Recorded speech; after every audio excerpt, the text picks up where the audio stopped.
Hello കൂട്ടുകാരെ, എദസ് കിച്ചണിലേക്ക് ഏവർക്കും സ്വാഗതം. നമുക്കിന്നൊരു പായസം ഉണ്ടാക്കാം. പായസം എന്ന് പറയുമ്പോൾ വലിയ ഒന്നുമില്ല, ഒരു ശകല ക്യാരറ്റ്, ഞാലിപ്പൂമ്പഴം ഉണ്ടല്ലോ, ഈ ഞാലിപ്പൂമ്പഴവും ഇതുണ്ടല്ലോ ചൊവ്വരി, ഇത് നമുക്കൊരു നല്ലൊരു പായസം. നമ്മുടെ വയറിന് നല്ല സുഖമാണ്, നല്ലൊരു പായസമാണ്. അത് ഞങ്ങളിവിടെ ഇല്ല, പിള്ളേരുള്ളതുകൊണ്ട് പിള്ളേർക്ക് സ്ഥിരം ഞങ്ങളിത് വെക്കുന്നതാണ് കേട്ടോ. നമുക്ക് വീഡിയോയിലേക്ക് പോകാം. ഞാൻ സ്റ്റൗ കത്തിച്ച് ഞാൻ പാൻ വെച്ചിട്ടുണ്ട്. നമുക്ക് നട്ട്സും ഒക്കെ ഇതൊക്കെ ഒന്ന് വഴറ്റിയെടുക്കണേ.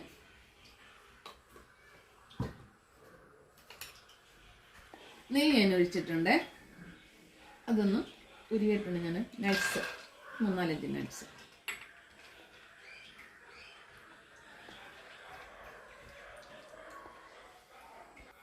നമ്മുടെ നട്ട്സ് ഒന്ന് ചുമന്നിട്ടുണ്ട്, ഒത്തിരി കറക്കണ്ട, ചുമന്ന്. മുന്തിരിയോടെ പിന്നെ കിസ്മസ് ഒന്ന് മൂത്തിട്ടുണ്ട്, അതുകൊണ്ട് പെട്ടെന്ന് ഇതങ്ങ് തീ കയറുന്നു, ചെറു തീക്കകത്ത്. പിന്നെ നമ്മുടെ ഈ ക്യാരറ്റ് ഉണ്ടല്ലോ, ഇത് ഈ നെയ്ക്കകത്തോട്ടൊന്ന് തീ കുറച്ചോട്ട് ഒന്ന് വഴറ്റിയെടുക്കും. അപ്പം എന്താ, നമ്മുടെ ഞാലിപ്പൂമ്പഴം ഉണ്ടല്ലോ, ഞാൻ പൊടിയായിട്ടായിരിക്കുകയാണ്. അത് ഇതിനകത്തോട്ടൊന്ന് നെയ്ക്കകത്തിട്ടൊന്ന് വഴറ്റിയെടുക്കുമെന്ന് അറിയാമല്ലോ. നമ്മൾ നെയ്ക്കകത്ത് ഈ പഴമൊക്കെ വഴറ്റിയെടുക്കും. പിന്നെ എന്ത് ടേസ്റ്റ്, അതിൻ്റെ പൊടിച്ച് തേങ്ങാപ്പീരയോ ശർക്കരയോ പഞ്ചസാരയൊക്കെ ഇടുമ്പോൾ നല്ല ടേസ്റ്റ് അല്ലേ. അത് നല്ലൊരു പായസമാണ് കേട്ടോ.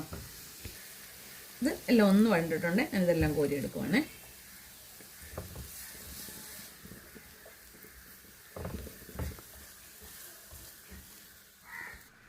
ഞാൻ അതെല്ലാം മാറ്റി, എന്നിട്ട് ഞാൻ ഈ പാത്രത്തിലാട്ടെ പാലൊഴിക്കുവാണ്. നല്ല വൃത്തി തിളച്ചോട്ടെ. പാല് നല്ല വൃത്തി വെട്ടി തിളച്ച്, ചൗവരി ഉണ്ടല്ലോ, വെള്ളത്തിൽ കുത്ത് ചൗവരിയാണ്, ഇതിങ്ങോട്ട് ഇടാം. അല്ലെങ്കിൽ പിന്നെ നമ്മൾ നെയ്ക്കകത്ത് വറക്കണം, അപ്പോഴും ഒത്തിരി സമയം പിടിക്കും. നെയ്ക്കകത്ത് വറുത്തെടുത്താലും ഒത്തിരി സമയം പിടിക്കും. ഇതാകുമ്പോൾ എളുപ്പം നമുക്ക് എടുക്കാം. ചൗവരി എന്ന് പറയാൻ പറയാം അതിൻ്റെ ഗുണങ്ങൾ. വയറിന് നല്ല തണുപ്പ് കിട്ടുന്നതാണ്. നമ്മുടെ ലൂസ് മോഷന്, വയറുകടി, ഇങ്ങനെയൊക്കെയുള്ള അസുഖങ്ങൾ, പനി ഒഴിച്ച് ബാക്കി ഏത് അസുഖങ്ങൾക്ക് ഈ ക്ഷീണത്തിന് പാലിനകത്ത് ചൗവരി കാച്ചി കുടിക്കുന്നത് നല്ലതാണ്, നല്ല ഗുണം കിട്ടും അത്. നമ്മുടെ ചൗവരിയൊക്കെ ഒന്ന് വെന്തിട്ടുണ്ട്. നമ്മൾ വഴറ്റി വെച്ച ക്യാരറ്റും പഴവും കൂടി ഇങ്ങോട്ട് ഇടുവാണേ.